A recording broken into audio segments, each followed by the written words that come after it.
Hello, my name is Muthoni Gitau. Welcome to another episode of Just Doing Life, the podcast, a space where we explore all the parts of life that we do not like to say out loud. After all, we are all just winging it. Hello, welcome to week 2 of Just Doing Life a Little. I think we're going to go with that. It's just like I said, we'll just be doing life a little differently every single week. This past week has been interesting in a way for me. So let's start with a little life update. So this past week I've had a decent week. I think last week was a pretty decent week given how the previous weeks have been looking. I would say last week the word it gets is decent. I did not cry as much last week, so yay me. That means something. Mm, there was sun. Oof, the sun was really doing the thing. The sun was out, it was shiny, the skies were blue. That was absolutely beautiful. I absolutely enjoy the sun as much as I can. The work week was interrupted by being in the field a lot. Okay, so like I wasn't at my desk most of the time. I was in the field a lot. I did a lot of interviews last week as well. And also we had some training, so there was also that. What else? So yeah, basically like there was a lot of movements. I'd say this past week has had a lot of movement, which I think in some way contributed towards having a pretty decent week. Out in the world though, life was still crap. Stuff is still happening. People are still being bombed in Gaza. Um, Children are still being exploited in Congo. And iPhone decided to add a truly pink phone to their new the new whatnots they're dropping. What are they called? The new collection, the next iPhone that's being dropped. Now they're like, it's gonna come in a hot pink, and guys are not having it, which I absolutely love. I love that we are currently living in a society where people are calling out stuff, where people are calling out big corporations, where people are paying attention to how we are being exploited as a people. People are paying attention to the suffering of others. People are paying attention to what this means for the rest of us, okay? I have been seeing a lot of American politics on my timeline because elections are coming, I think in November, if I'm not wrong. I think that's when they're doing the next election. And there's, of course, the favorite in this case being Kamala Harris, and then there's Trump.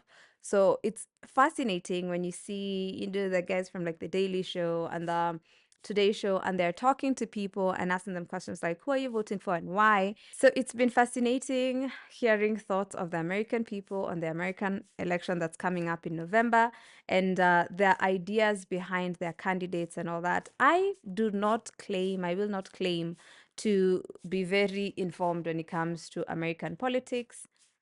I honestly do not pay that much attention to American politics as such. I know that American politics, in a way, plays a role in stuff that happens here because, unfortunately, Kenyan politicians are in bed with American politicians, and they do a lot of bidding for the American government and such here. And let's not forget like what's happening here that's influenced by American politics and American cooperatives and the interests that they have not just in Kenya but in Africa at large. Hence, like the statement I made about the iPhone, that's because of the corporations, to be honest. So there's a lot of that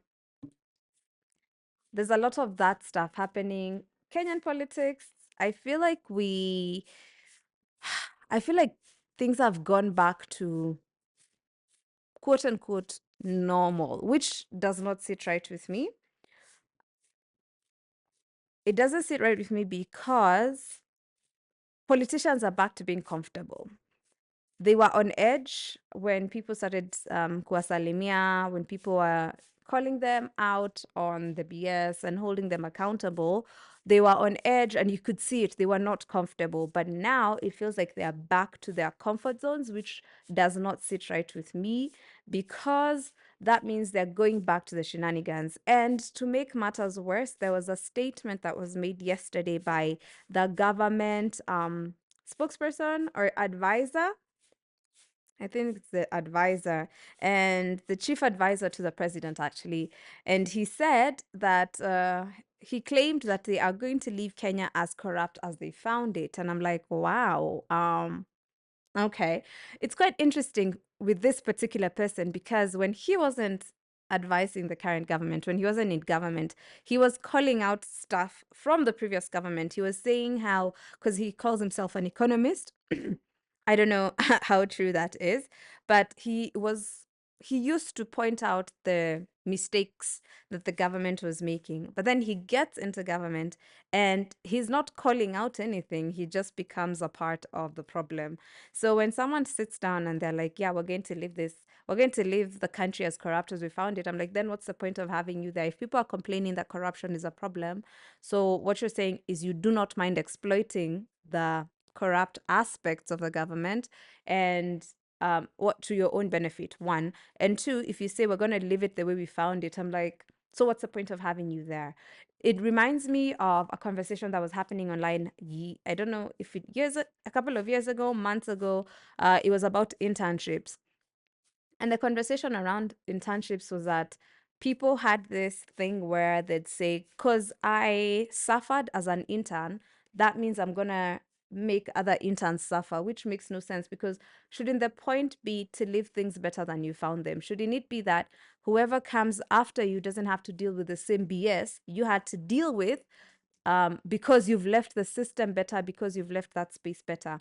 It's the same thing I think about when I see young people, young mothers, young people having children super, super young and bringing them into same cycle that they were in. The idea should be to break the cycle. I don't think the idea should be just continuing the cycle as it is because it doesn't benefit us. It doesn't help us as a society. It doesn't move us forward. The idea should be to break the cycle. So when someone who is in such a position of power has the audacity to say, to claim that they would leave, um, to to proclaim that they would leave the country as corrupt as they found it, it just tells me you want to do that because you want to, one, exploit the system, and two, you want to leave that chance to other people to come exploit the system. Because let's be honest, the political class in this country are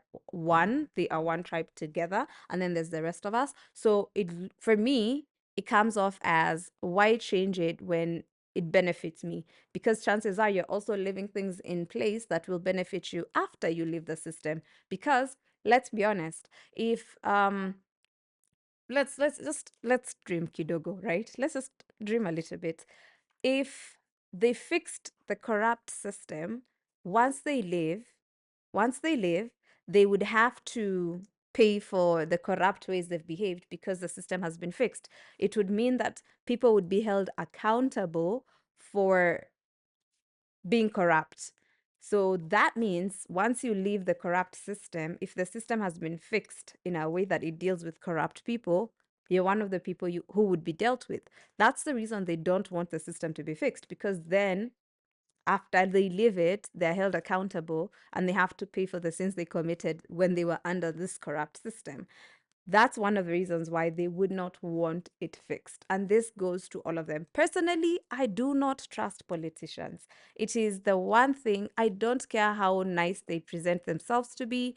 I just personally have, I have this thing that I just can't trust them. I have a hard time trusting politicians because, one, the things they do to get there, the things they allow to get there, the things they watch and are comfortable with happening.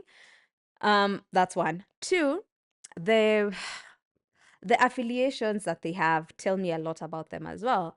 So I feel we're in a country where, in terms of politics, there's a lot of party politics, there's a lot of tribal politics, especially with the older generation. So a lot of our politicians are older, and even the younger guys affiliate themselves with the older politicians because it gives them a leg up in the political game. Because if this guy is vouching for me, then this person and this other person, one, will take me seriously, and two, will probably also support me. That's so that's why generally I just don't trust politicians. And one thing, oh, I was so vindicated a couple of months ago. So when I was working back on online radio, there's this there's this time I talked about a particular politician. I'm gonna name them, Edwin Sifuna, and he was doing all these things, and he was getting in the good graces um of Nairobi residents. He was like checking things and making sure. And even at that point, for me, I was like, I clocked what it was. He was doing that because it made the person above him look bad. So when he was doing the thingy, it was making another politician look bad. So that's the thing. And I was like, okay, cool. You're laying the bed. You're getting ready for the next election. And I I remember I was just like, I know everyone's loving him right now, but I'm just gonna wait for the other shoe to drop. Because when it comes to politicians, trust you me, the other shoe will drop. And it didn't take long. When the protests started and the demos started and people were demonstrating, and it was like, I'm with the people and I'm doing this, and they were calling and doing all these things. And then Raila goes to State House and they have this whole conversation, and he's like, okay, you know what? Um, I'm with him. And so immediately his affiliation to his party and his party leader took precedence over his affiliation to the people. His fight to stay politically correct won over being with the people, being one of us. So it was better for him to be like in good graces with his political party, political leader, and all that, even if that meant losing the trajectory, the favor he had gained with people doing what he was doing before, like showing up for people. Is it possible for a politician to be with the people and still like have those affiliations? Maybe. I haven't seen it. I haven't seen it successfully work, because I feel like the political class is always against the people. That's how it feels. They don't really represent us. They represent their personal interests and the interests of the people who've put them in those seats. So 90%, if not 100% of the time, those interests never align with the people.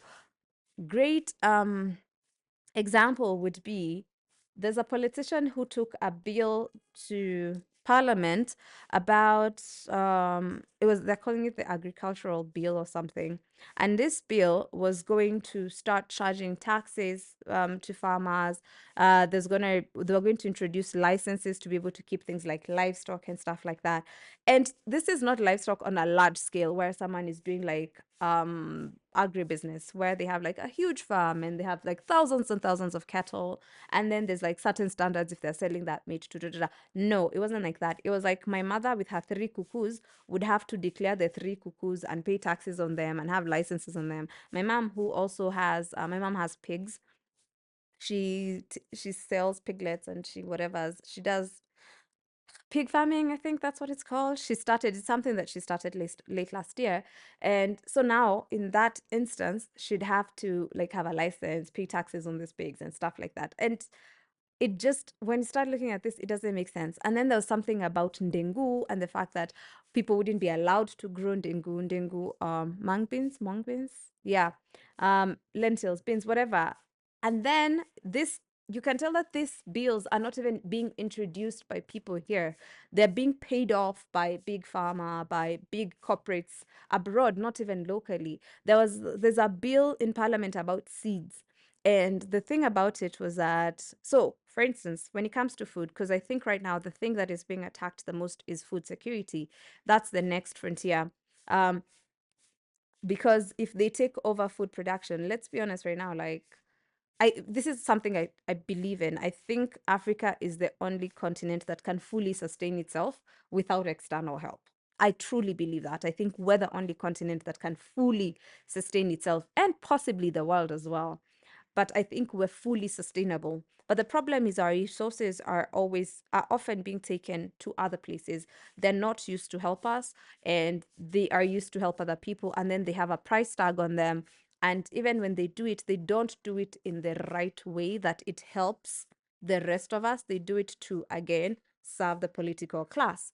So when someone is introducing a bill in parliament in a country like Kenya, where um where food, since time immemorial, has always been, I plant, and then when I harvest, a portion of my harvests are put aside to be dried, to be replanted for the next season. And then the other portion is what we eat, sell, share with our neighbors, do whatever.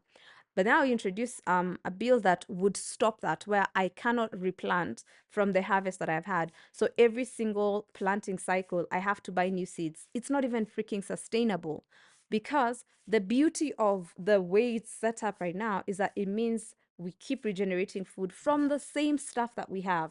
But now when someone goes, like, I even had this someone currently being sued, I think in India, if I'm not wrong, for replanting from their harvest from like the previous whatever, and they were told, oh, you can't do that because the harvest was, when you harvested the food, the seed was a product of a company, so you cannot replant that again. It doesn't make sense. So when you are in a continent or in a country where food, that's how we used to, from time immemorial, that's how we used to do in terms of food. We'd share seeds. People used to travel miles and miles, kilometers, walking back and forth just to share things like seeds. And then now you're saying, yeah, once you plant a seed, because you've bought it from us, we own whatever is reproduced, and so you cannot replant until you buy new seeds. It just, yeah, that's so it goes back to why I don't trust politicians, because you see, a politician will make such a choice because it favors them, it helps them, it works in their favor like that. But does it really help the people? That's the question. The answer to that is it doesn't help the people. So if the political needs don't align, then that means that they're not interested in how these things help us. They're interested in the gains that they make from doing ABC. So be very careful when you align yourself with a politician. That's all I'm going to say. Personally, nimewambia, I do not trust politicians. I don't think it's something I can bring myself to do. Let's do the song of the week first, because that was a big rant. Song of the week. Oh, I love this song. This song is by Motoria and Zenia Manasseh. It's called Made Up of Love. One of the reasons, okay, one disclaimer, I'm a lover girl, okay? I am a lover girl through and through. So, thanks. You'll hear a lot of love songs. I will suggest a lot of love songs. I enjoy storytelling when it comes to music. So, anyway, back to the song of the week. The song of the week is called Made Up of Love. It's by Motoria and Zenia Manasseh. What I love about this song is, one, the title, Made Up of Love. It's a really beautiful song. It's not a long song, very short, repetitive, because I think they are trying to drive the message home. I'm a big fan of Motoria. Um, Shout out to Motoria. He's always making like such amazing music. And I love that he also makes music in my vernacular, which is Kikuyu. Back to Made Up of Love. What I love about the concept of Made Up of Love is just like the concept of that phrasing, where you as a person, you are made up of love. And for me, the reason I love such phrasing is that sometimes I'll I'll say this. Someone said, and I totally agree with them. It's like the reason they believe that love exists is not because of the way they've been loved, but it's because of the way they love. So they're like, given the way I love, I believe that love exists. And I totally understand that sentiment in so many ways. So Made Up of Love is just, it's basically that. It's just someone talking about the fact that they believe that their person is made up of love. They believe that they're made up of love. And it's a beautiful, beautiful love song, and I absolutely love it. Made Up of Love.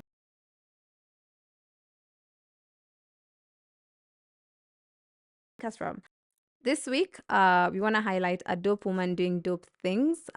okay, it's dope women doing dope shit. The woman we want to highlight this week is NJERI MIGWI. I love NJERI. NJERI is, yo, I don't know what NJERI has, because the kind of soul, the kind of heart that that woman has. NJERI is the founder of Usikimye. Usikimye is an organization, and they work towards ending the prevalence of sexual and gender-based violence.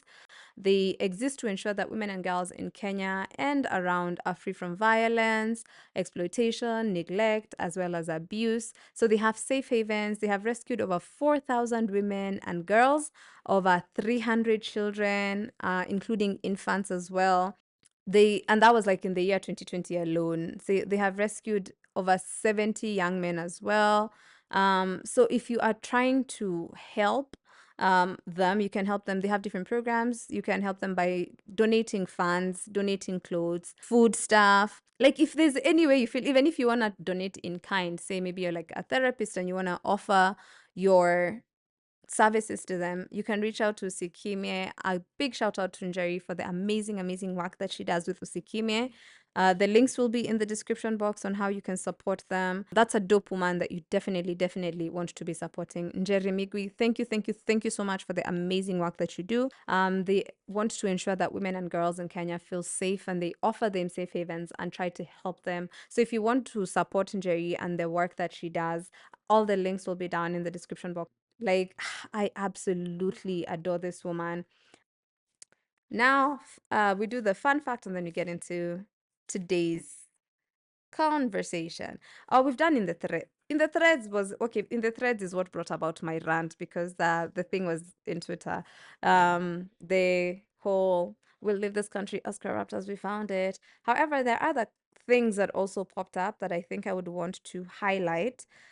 One of them being a young man who got arrested yesterday. His name is Collins Othiambo. So Collins Othiambo was arrested for quote unquote causing a disturbance at a church. However, what he did is he carried the flag. He had the Kenyan flag, and he asked to be given a platform in the church to share his thoughts on something. And when he was given the platform by the church, he had his flag out. And when he had his flag out, he was talking about the fact that Kenyans don't want bad governance. We are looking for good governance. People are interested in good governance.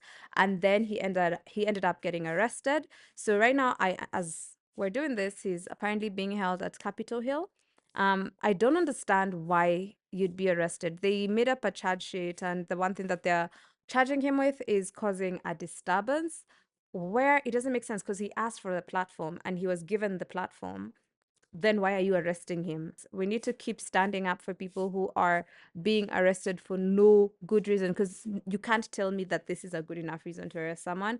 I have been walking with my flag for the past like 2 months, attached to my bag since Mandamano. And by the constitution, and we even asked about this, having a flag is not against the constitution. It's not a crime. You carrying the Kenyan flag is not a crime. If anything, it's a sign of patriotism. So I don't understand why they would do that. I don't understand why you would arrest someone for requesting for good governance. Good governance, we are owed that.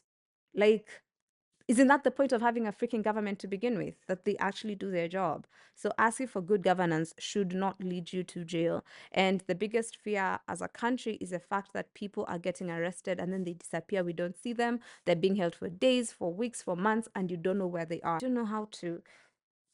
We just honestly we need to stand in the gap for each other. That's one. And two, we need to stand up for those people who are being threatened, harassed, because we are all we have at this point. We're all each other has. Kenyans can only be there for Kenyans, because right now politicians are not doing that for us. The government is not doing that for us. So we have to do that for each other. Final thing from in the threads, I had completely forgotten about this. Again, back to bad governance.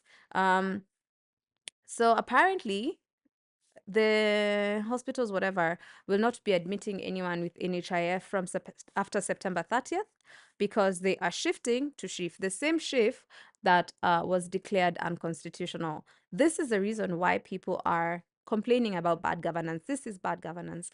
Court orders are being ignored. The acting IG had been summoned 7 times to appear in court over the abduction or the case of 3 missing guys who the police had said that they had some. So it's like you're being asked to come and just say, where are they? What are they being held for? And and it's the court, because the judiciary is an arm of the government in itself. It's like it's supposed to operate independently. We are we're living in such weird times, to be honest. And you know what? When I thought of a revolution, I didn't know what it looked like. Okay. And I think we're living in one. So we might have to figure some things out moving forward, where what can we do? What are the powers that we have as a sovereign people to hold these people accountable and bring them to book? So now that's where we are. So shift is taking effect 1st October, as they had said, and NHIF is being completely killed off come 30th of September. So I don't know what you will do with that information, but now you know that that's what's happening. Again, that's the kind of country we are living in. Okay. Fun fact. Can finally get to the fun fact before we get into the conversation of the day. Fun fact: the history of gendered sports. That's what I wanted to share with you. A fun fact about gendered sports. The reason why we have gendered sports, and the reason I wanted to talk about this is because of the conversation we'll be having today, which has to do with something that happened in sports back in August during the Olympics. So, gendered sports. What had happened was think of like the Europeans and the whatever, the where the all these things were happening, where before the world, no, during the world wars and stuff. So what had happened was women never really used to participate in sports. They'd be in the house doing the housework and all that stuff. And then we had what's it called? So women were doing the work in the house, men were doing the stuff in the factories and the whatnots. Then war comes about and the men go to war, and the women had to take over doing the stuff in the factories as well. And one of the things that used to happen then was also like in terms of sports, men used to participate in sports. They'd play the football, the whatever is outside. So when men went to war, women started playing the sports as well, because they kind of took over all the stuff that the men used to do, because society still had to function and run despite the fact that men were off to war. When men came back, and they came back to doing things, they couldn't kick women out of these things. So they started participating and playing with the women. And the reason we have gendered sports today, believe it or not, was because women were doing well and men didn't like it. And so this is why you have to be a feminist. So the men didn't like that in certain sports, women were performing better than them. So what they decided to do, they said, oh, can they be separated, where the men play with the men and then the women play with the women? And that's how that happened. And when you look at even sports and how they operate now, there's a lot of money that's poured into male sports versus female sports. Even when you think about like football, in terms of payments, in terms of endorsements, in terms of advertising, the male dominated games, or because, well, you have like women's basketball, men's basketball, women's football, same, but the ones that get all the endorsements, blah blah blah, always the men's sports. Why? Because sports became gendered to begin with. 90% of the time, it's so funny because you'll find, like, I remember, I don't know which year it was, the female team in the US, let's talk US, even I think if you come back here, it's quite interesting. The women's football team was doing way better. They were winning games. They, I think, even went to like the World Cup. Because have you ever, if you think about it, when we talk about the World Cup, it's usually just with the men. But there's like the actual women's World Cup. When it comes to things like NBA, basketball, there's also the Women Federation in terms of basketball, and they perform very well. When you come to Kenya, I think the only time um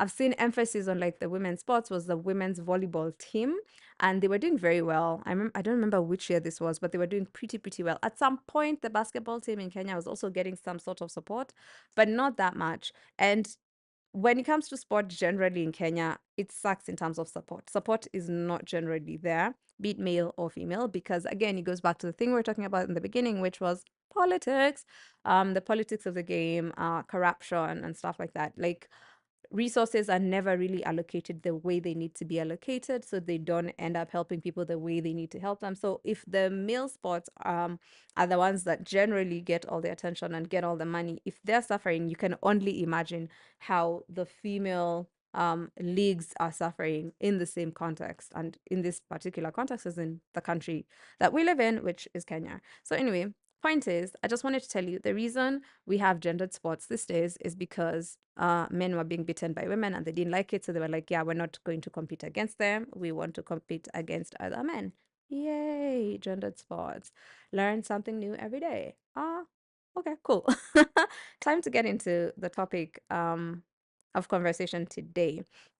And today we're going to talk about African excellence versus white fragility. And this was inspired by an incident that happened during the Olympics, where a boxer by the name Imane Khalif was up against a white French woman called Angela Carini. Was it French or Italian? Italian, I believe. And after like the fight ended after 46 seconds, and it's because Iman was winning. And the moment this chick was like, yeah, I'm done, she was just like, oh my God, she hit so hard. And then they started this whole conversation about, oh, she's possibly a man. And then it became a conversation about her being transgender, which was not true.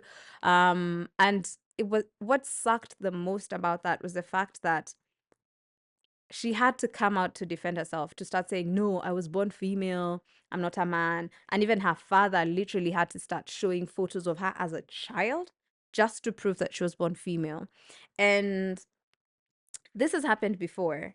And we've seen it before when it comes to not just African people, but also Black people in general as well, where when they excel in a sport or they excel in something, it's never attributed to them just being good at it, or the hours of work they've put into it, or the kind of practice they've put into it. It's just like, oh, it's because they're a man. We saw it with Semenya.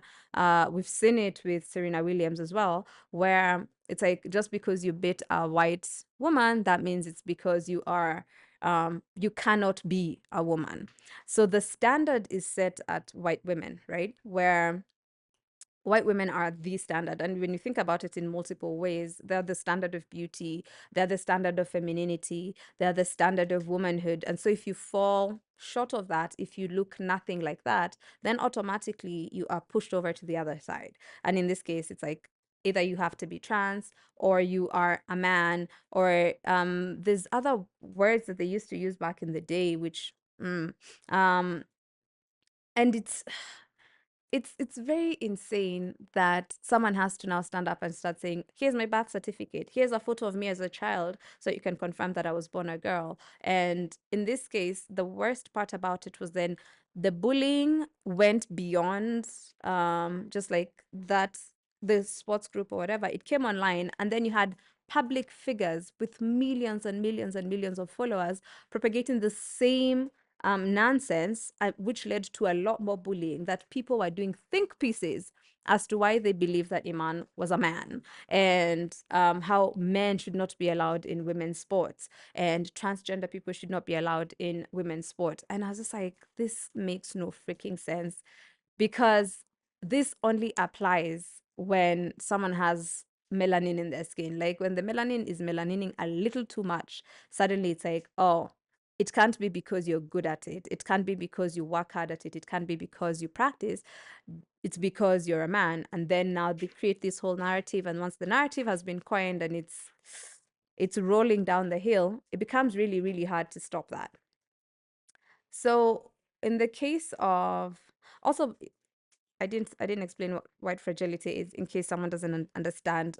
Basically, fragility means it's being easily broken. So it's like you have to be handled with care, you have to be handled delicately. So that is often just that is grace that's only extended, mostly extended to white women in our society. I remember, I think it was last month, a friend of mine was verbally assaulted by a white woman here in Kenya. My friend is a black man, a black Kenyan man, and verbally assaulted, was called the N-word by a white woman in this country. And when he complained about it, what she did that whole, oh, but I'm just a girl. I'm just a little white girl. Please don't hurt me. And I would never do that. I have a black boyfriend. That was her defense. It's like, she has a Kenyan boyfriend, so she would never say that. And yeah, pretty sad if you think about it. And it happened in Kenya as well. So, ha ha ha. When we talk about vulnerability, when we talk about being dainty, these are qualities that are only allowed for women who look a certain way. And when we're talking, even earlier, I mentioned when you think about beauty standards, when you think about womanhood, when you think about motherhood, um, when you think even about like femininity, the standards that are set by society never reflect people who look like us. Yes, some people might end up looking a certain way, and sometimes like they might look closer to that, and that's the reason why we have now, you have introductions of things like colorism, where the closer you are to looking white like, the better treatment you get. And it's really sad when you think about how this presents in everyday life, away from even just like it's the indoctrination has really sipped in really really deep. Because when you think about like everyday life, I'll never forget talking to someone who I was having I had a conversation with someone, and this person had been sexually assaulted, and there's people who didn't believe that they were sexually assaulted because according to them, this person was not pretty enough to be sexually assaulted. Like, can you imagine someone saying such a phrase to you? Like, I don't think you're beautiful enough for someone to sexually assault you. And it's such a terrible thing to say to someone to begin with. The fact that this person has already been violated in such a manner, and then on top of that, you come and you are adding, because that's like misogyny in there. You are adding like, it's even a very, very vile statement to make, right? But that's how it presents. It presents in a way where, like, for instance, growing up, my sister and I looked very different, and she looked daintier than I did, and people would always then compare me to her. And it was also in ways where like, oh, I don't believe that you guys were born of the same parents, or I can't believe that you guys are related, or that thing for you, like, oh yeah, your sister is prettier than you.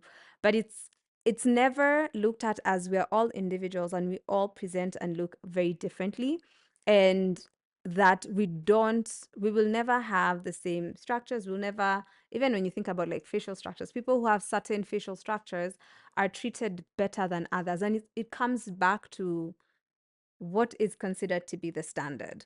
And the one thing that we all have to accept is that we will never live up to the standard. Like, for if the standard for being considered beautiful was you have to be 6 feet tall, it wouldn't matter how much I tried. I would never meet that standard because I'm not 6 feet tall. I'll never be 6 feet tall. And I don't have to go change everything about myself to try. Like, what do I need to do? What, add extra bones or whatever to become taller? So it's the same thing when you think about the people, the standards that are set. Then you also have to ask yourself, who's setting the standards? Going back to the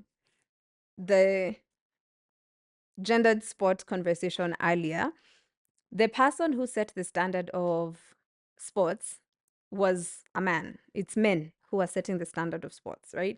And so that is why they say the importance of the sport is when men play it, the sport is more important. And they also decide some sports are okay for women and others are not. When you pay attention to even the way people dress when they're participating in sports, when you think about sports that are women centric and how they're expected to dress, when you think volleyball, when you think, because I remember, Lord, I don't want to misquote this, but there was a story I was reading about volleyball in particular, and the outfits, because you know the way they dress, because it's a beach game, and I remember it's played by the beach, that is. I remember there was a whole, I wish I could remember it perfectly. I don't want to butcher the thing that I wanted to say. But it was something about the outfits. But you know what? Scrap that. We'll forget about it. When I was talking about gendered, when we're talking about gendered games as well, sports or gender in sports, the person who sets the standard is also men. And when women when women participate in certain sports, it's it's looked upon as if they're lesser than. And we already live in a society that constantly tells women they're less than, right? So even when it comes to things that they excel at, then they start pushing the goalpost by introducing certain boundaries, certain limits, or certain standards that you're supposed to meet to be considered um, worthy. Let's use the word, to be considered good enough, to be considered um, enough to be participating in that particular sport. Back to the Olympics, I know there's a number of women who were not allowed to compete because the levels of testosterone in their body was considered to be high. And so they said that that would give them an edge over the other competitors, which the reason for that particular hormone being higher in their bodies is where they come from. There's so many things that affect things like hormones.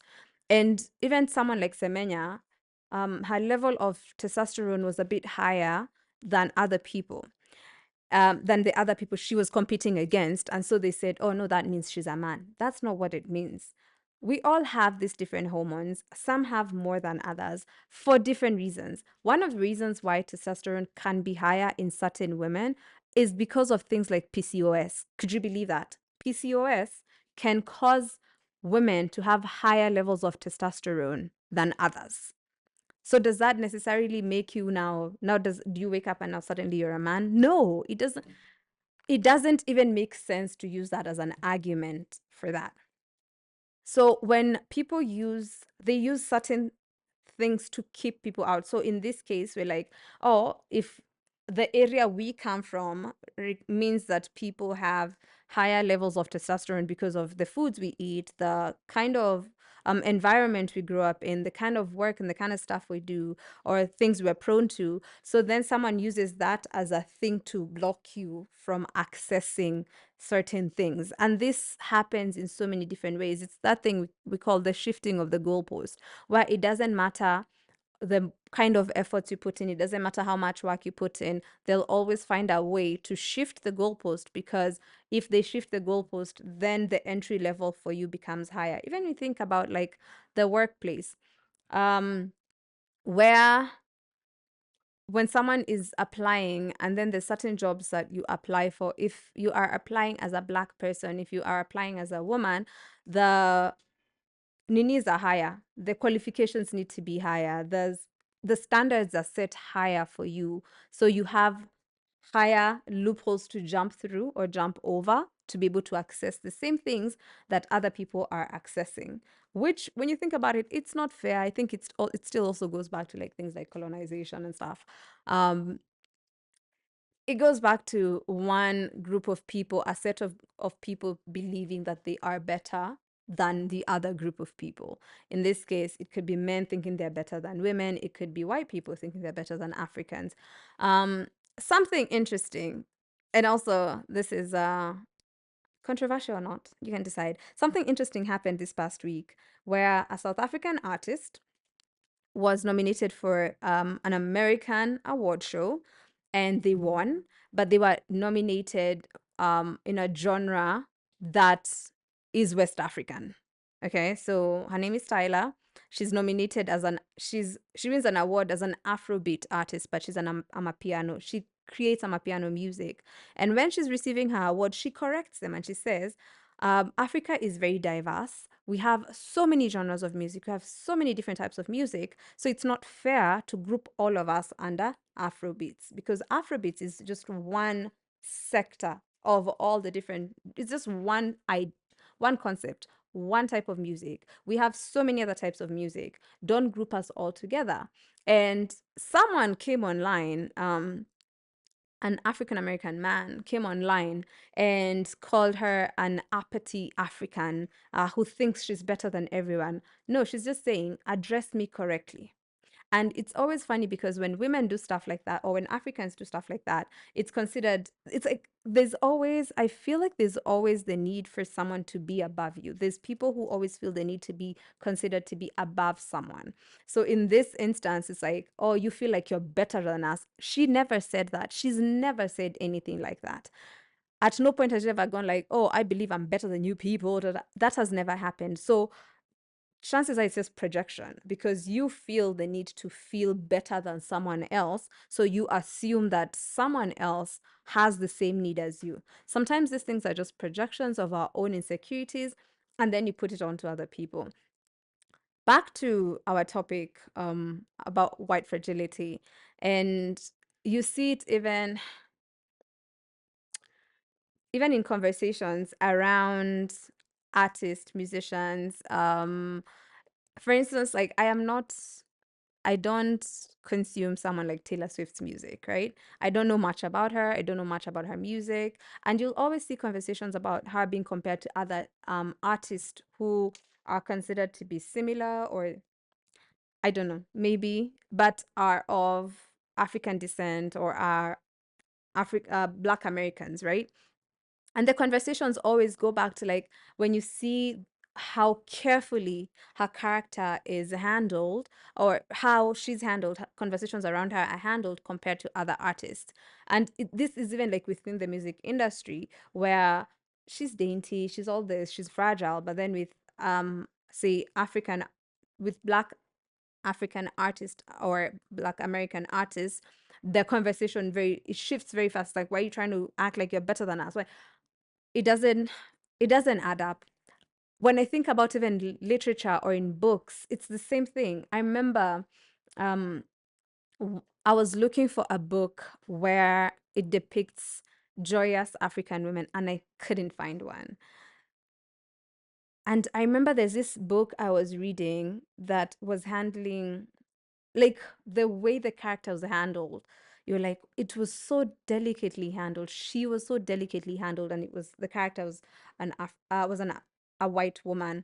But then when you look at how characters of African descent are handled, even in books, it's like they'll be depicted in a certain way. It's like they're dirty, unworthy. There's so many depictions that you go like,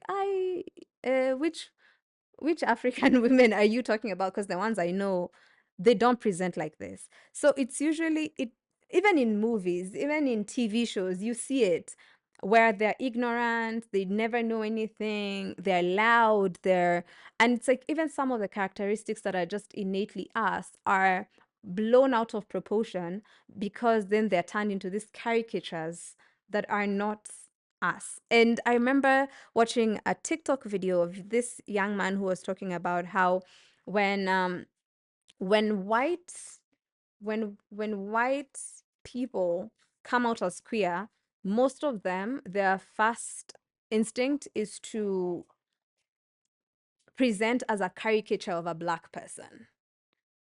And in this case, it's like of a Black American, in terms of like the way they speak, the nails, it's like a caricature. You take what this group of people are, and then you just exaggerate it to the millions of percentages, and then you're like, yeah, this is how that's supposed to present. And I find that to be very, very weird and off-putting, to be honest. And then when you think of when you I've seen even like depictions in TV shows or movies where like say a Black person lives in a white neighborhood and then they're frowned upon, they're looked at as a sellout because you're acting too white. It's like, and then when you think about the characteristics that are considered to be too white, it's the way they speak eloquently, because there's a certain expectation that they speak with the again, the depiction of the caricature. But then when they don't perform that role, then it becomes a problem because like, why are you exiting a box I've put you in? Becomes the conversation. It's like, because you look a certain way, you're expected to behave a certain way. And when you don't behave that way, then it becomes like it's a problem that we have to deal with. When you think about white fragility, and I think at this point, like we should all be tired of it. Here, even in Kenya, there's even the way people behave. There's racism, there's the aspect of that, but there's also the way people will handle, even like at a restaurant, like the way a white clientele is handled versus the way a black clientele is handled, and the black clientele is the locals. There's kind of job opportunities that are offered to white people, even when white people move to places like Africa, and like someone is moving here because they back home, it's like, oh yeah, me, I was poor, I came in, I was like, come back and be rich. Even the way they're treated, you're treated like you're a god, like you're here to save people, and you see it. It brings me back to, it reminds me of this documentary that was called White Savior, where this woman was a student, was a child, to be honest, and she was there administering medication and healing children, and people died, kids died, and she was never fully held accountable for that. And I find it, I think, one, what we need to do is first we need to see our own value within ourselves before we request other people to see our value. Two, we need to call these things out pronto. And I loved that when the issue with Iman Khalif came up, people stood up for her. But the thing is, she shouldn't have to start showing photos of herself as a child. If she tells you she's a woman, she's a woman. Who are you to question her? Who are you to tell her who she is? That's already a problem in itself, right? So deciding how we handle these matters also is important. Giving the whole idea of giving people the benefit of the doubt, you have to pay attention to what is the driving cause behind that. Like, yeah, we agree that yes, you can give people the benefit of the doubt, but why would someone come lie about something so heinous, like being called the N-word in their own country? That's not something that you would sit and think, oh, this would be a good thing to make up about someone you don't even know, someone you've just stumbled upon the first time. But then the person who's given the benefit of the doubt in this case is that we need to work on our self-hate. We need to work on our, because I think a lot of us don't see our own value. We don't love ourselves enough. That's why we allow certain things to happen. When you are someone who lives in this continent, in this country, and you're treating people who look like you like trash, that tells me how you feel about yourself. Black excellence or African excellence is because people actually put in the work. People work hard to be good at what they do. The same way you spend, and this is despite everything. If you spend 5 hours in the gym and I spend 5 hours in the gym, your 5 hours are not more valuable than mine. If I'm putting in the work, you're putting in the work, and I come and I do something and I win, it's not because of hormones, it's not because of this. There's someone who pointed out something in this situation that made sense. If I'm a short person and I want to play basketball, I'm already at a disadvantage. Taller people play basketball because it already puts them at an advantage. That's the whole reason. It gives you an edge. Someone said, what's that swimmer? His name, I think, is Phelps. His lung capacity apparently is bigger than most people, which is why it gives him an edge as a swimmer. It gives him an advantage as a swimmer. So when you think of, it gives you an edge, you go to things that give you an edge. If it's easier, if it's harder for me to run because of my size, that's not the sport I'll go to. If I'm a bigger person, like there's that one where people swing thing and shot put. I've seen most of the people who play that sport, they're on the heavier side because it gives them an edge in terms of being able to control that key weight and carry it. Someone else might not be able to do that, right? So when it comes to these things, can we also just use our heads? Can we think? Because this this idea that, oh, you're slightly better than me because you have something that gives you an edge, that's the whole point of sports. People who play like rugby, have you seen their body builds? It's because they have to hit each other and it gives them an edge. So you can't be like a really tiny, skinny, tall, clinkly person trying to play rugby. They will vunja vunja you. You'll be broken on that field. So sometimes you have to just take a step back and ask yourself, what is this really about? and then you get your answer there. That's it from that particular topic. Remember to follow us on social media at JDL the podcast. That's our handle. This weekend, I don't know anything that's happening this weekend, to be honest. I've not really been active socially this past week. I've been, like I said, up and down in the field and stuff, so I'm not aware if there's anything that's happening, but in case there is, I'll link it down below. I'll see you back here on Monday with another one of these episodes, so be sure to check that out. We're available on all your your podcast streaming platforms. Find us there. Just Doing Life, the podcast is the name of the podcast.